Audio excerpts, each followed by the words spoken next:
Bismillahirrahmanirrahim. Assalamualaikum warahmatullahi wabarakatuh. Saya Suparmi dari SDN Wanasari 08 Cibitung, Kabupaten Bekasi, calon guru penggerak angkatan 8. Saya akan menyampaikan modul 1.1A8, koneksi antar materi, kesimpulan dan refleksi pemikiran Ki Hajar Dewantara.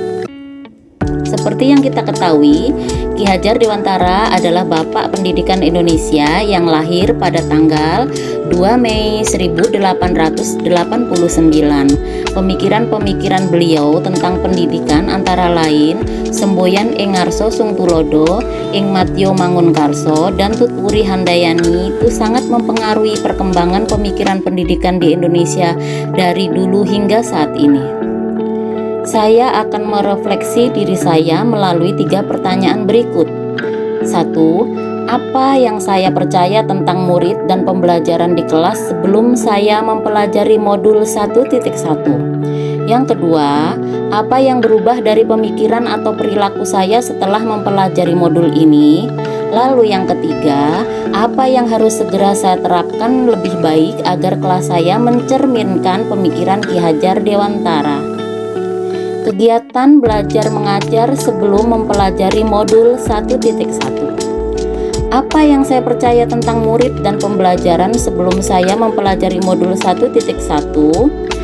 Saya menerapkan teacher center atau pembelajaran berpusat pada guru, siswa sebagai objek dan guru mendominasi kelas. Saya fokus pada ketercapaian hasil secara kognitif atau ketuntasan materi dan target KKM saja. Saya kurang memahami karakter setiap individu siswa, kemudian siswa lebih pasif dan motivasi belajarnya rendah. Kemudian hanya berfokus pada siswa yang memahami materi saja dan menekankan keadaan kelas harus tertib dan tenang. Kegiatan pembelajaran setelah mempelajari modul 1.1. Yang pertama, saya merubah pemikiran, yaitu tentang guru bukan satu-satunya sumber belajar, tetapi sumber belajar bisa juga dari bahan-bahan lain atau alam sekitar.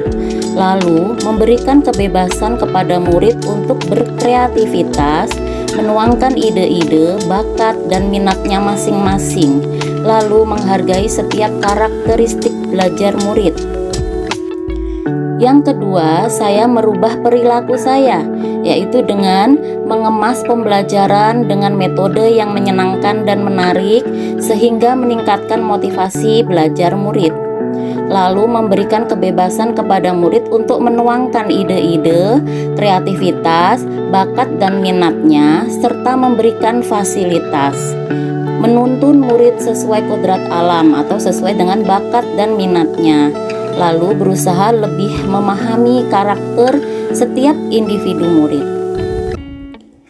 Pertanyaan yang kedua, apa yang dapat segera saya terapkan lebih baik agar kelas saya mencerminkan pemikiran Ki Hajar Dewantara? Antara lain yaitu merancang pembelajaran yang interaktif dan menyenangkan dengan melibatkan murid, menerapkan pembelajaran berbasis kearifan lokal dan budaya setempat, dan menerapkan konsep merdeka belajar yang mengintegrasikan setiap pembelajaran dengan pencapaian profil pelajar Pancasila.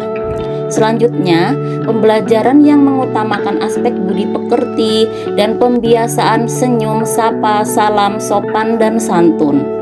Menerapkan sistem AMONG atau pembelajaran yang menuntun tetapi bukan menuntut. Lalu, pembelajaran yang sesuai dengan kodrat alam dan zaman, mengikuti perkembangan pengetahuan dan teknologi.